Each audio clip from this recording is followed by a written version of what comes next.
अस्सलामुअलैकुम दोस्तों, साल 1969 20 जुलाई की रात दुनिया भर के करोड़ों लोग अपने टीवी स्क्रीन के सामने बैठे हुए थे। सब एक ही मोमेंट का इंतजार कर रहे थे, एक ऐसा मोमेंट जो ह्यूमन हिस्ट्री को हमेशा के लिए चेंज करने वाला था। और फिर कुछ सेकंड्स के बाद एक आवाज सुनाई दी।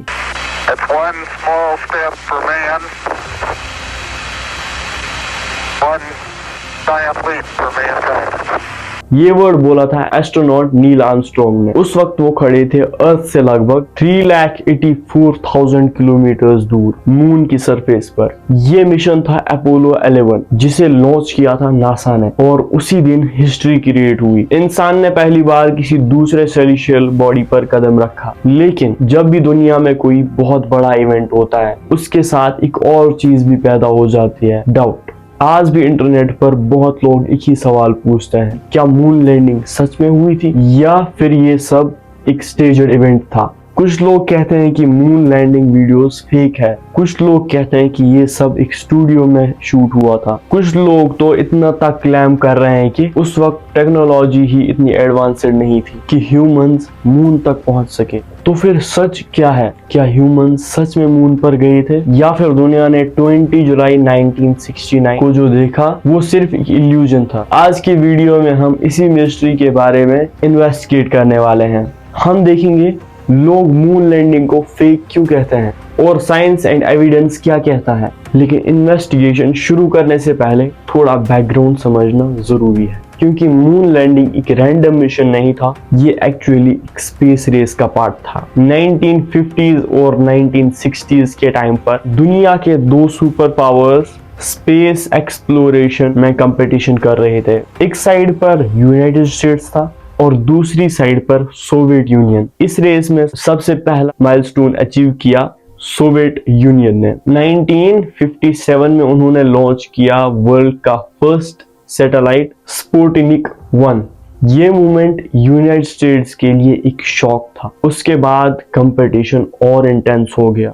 1961 में सोवियत यूनियन ने एक और माइलस्टोन अचीव किया। एस्ट्रोनॉट यूरी गागरिन स्पेस में जाने वाले पहले ह्यूमन बन गए। अब प्रेशर यूनाइटेड स्टेट्स पर था। इसी बैकग्राउंड में US president John F Kennedy ने एक एम्बिशियस अनाउंसमेंट की। उन्होंने कहा कि डिकेड खत्म होने से पहले अमेरिका ह्यूमंस को मून पर भेजेगा। उस वक्त ये गोल ऑलमोस्ट इम्पॉसिबल लग रहा था, क्योंकि उस टाइम पर टेक्नोलॉजी अभी भी डेवलप हो रही थी। लेकिन नेक्स्ट कुछ सालों में साइंटिस्ट और इंजीनियर्स ने इंटेंस रिसर्च शुरू की। थाउजेंड्स ऑफ इंजीनियर्स इस प्रोजेक्ट पर काम कर रहे थे। रॉकेट टेक्नोलॉजी इंप्रूव की गई, कंप्यूटर्स डेवलप किए गए और स्पेस मिशन टेस्ट किए गए, और फिर फाइनली आ गया अपोलो प्रोग्राम। अपोलो मिशन का गोल सिंपल था, ह्यूमंस को सेफली मून पर भेजना और वापस अर्थ पर लाना। और इन्हीं मिशंस में सबसे फेमस था अपोलो मिशन 11। 1969 में एक जाइंट रॉकेट लॉन्च हुआ जिसका नाम था सैटर्न मी।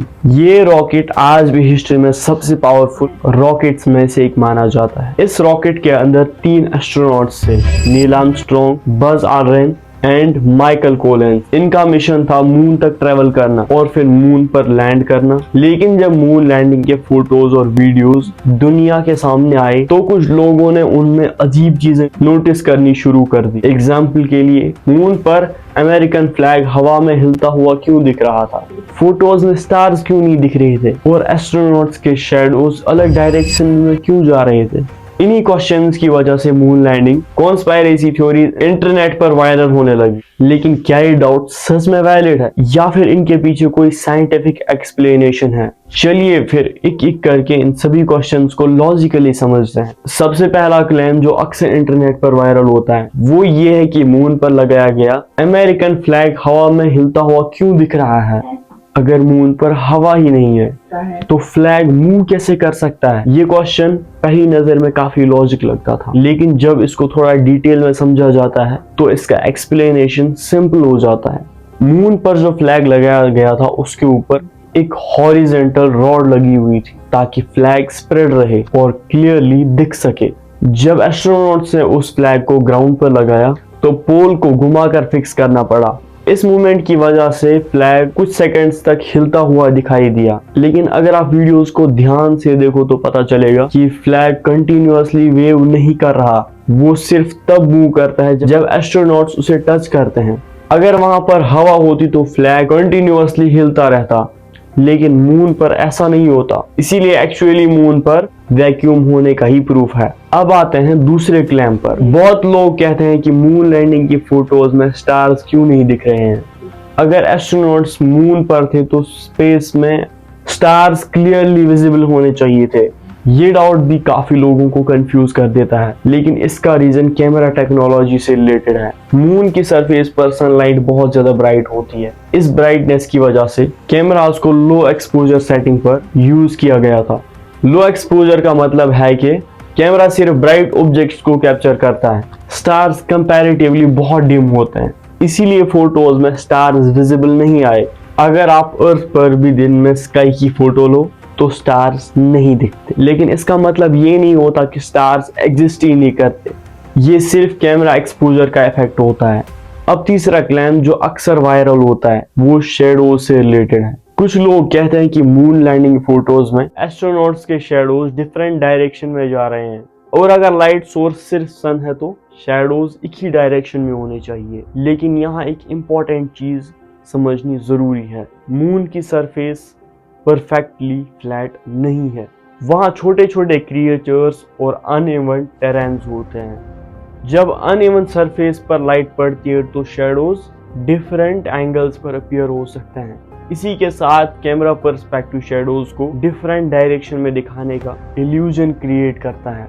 फोटोग्राफी में ये एक नॉर्मल फिनोमेना है। अगर आप किसी अनइवन ग्राउंड पर फोटोज लो तो शैडोज अलग डायरेक्शन में लग सकते हैं, इसीलिए शैडोज वाला आर्ग्यूमेंट भी साइंटिफिकली स्ट्रॉन्ग प्रूफ नहीं है। अब सबसे इंपॉर्टेंट सवाल, अगर मून लैंडिंग फेक होती तो क्या इतना बड़ा सीक्रेट इतने सालों तक हिडन रह सकता था? अपोलो प्रोग्राम में 4 लाख साइंटिस्ट और इंजीनियर्स इन्वॉल्व थे। इतने लोगों का एक ही फेक स्टोरी पर एग्री रहना पार्शियली इम्पॉसिबल था। और सिर्फ नासा ही नहीं, उस वक्त सोवियत यूनियन भी स्पेस रेस में कंपेटिटर था। अगर मून लैंडिंग फेक होती तो सोवियत साइंटिस्ट तुरंत एक्सपोज कर देते, लेकिन ऐसा कभी नहीं हुआ। इसके अलावा मून पर आज भी कुछ साइंटिफिक इंस्ट्रूमेंट्स पड़े हुए हैं जो अपोलो मिशन के दौरान वहां इंस्टॉल किए गए थे। उनमें से एक इम्पॉर्टेंट एक्सपेरिमेंट है ल्यूनर लेजर रेइंग एक्सपेरिमेंट। इस एक्सपेरिमेंट में मून पर रिफ्लेक्टर्स लगाए गए थे। आज भी अर्थ से लेजर शूट करके उन रिफ्लेक्टर्स से रिफ्लेक्ट होने वाले सिग्नल्स मेजर किए जा सकते हैं। इससे अर्थ और मून के बीच में डिस्टेंस एक्यूरेटली मेजर किया जा सकता है। ये रिफ्लेक्टर्स वही है जो अपोलो मिशन के एस्ट्रोनॉट्स ने मून पर इंस्टॉल किया था। अगर ह्यूमंस मून पर गए ही नहीं होते तो ये रिफ्लेक्टर्स वहां पर कैसे होते? इसके अलावा मॉडर्न सैटेलाइट्स भी मून की सरफेस पर हाई रेजोल्यूशन फोटोज ले चुकी है। इन फोटोज में अपोलो लैंडिंग साइट्स और एस्ट्रोनॉट्स के फुटप्रिंट्स तक विजिबल है। ये फुटेज इंडिपेंडेंट स्पेस एजेंसीज ने भी कैप्चर किया है, और ये सब एविडेंस एक ही बात कंफर्म करती है, ह्यूमन सच में मून पर गए थे और ये मिशन था अपोलो 11। इंटरनेट पर हाफ इंफॉर्मेशन बहुत जल्दी वायरल हो जाती है, लेकिन जब हम पूरी इंफॉर्मेशन और साइंटिफिक इंफॉर्मेशन और साइंटिफिक एक्सप्लेनेशन देखते हैं तो रियलिटी काफी क्लियर हो जाती है।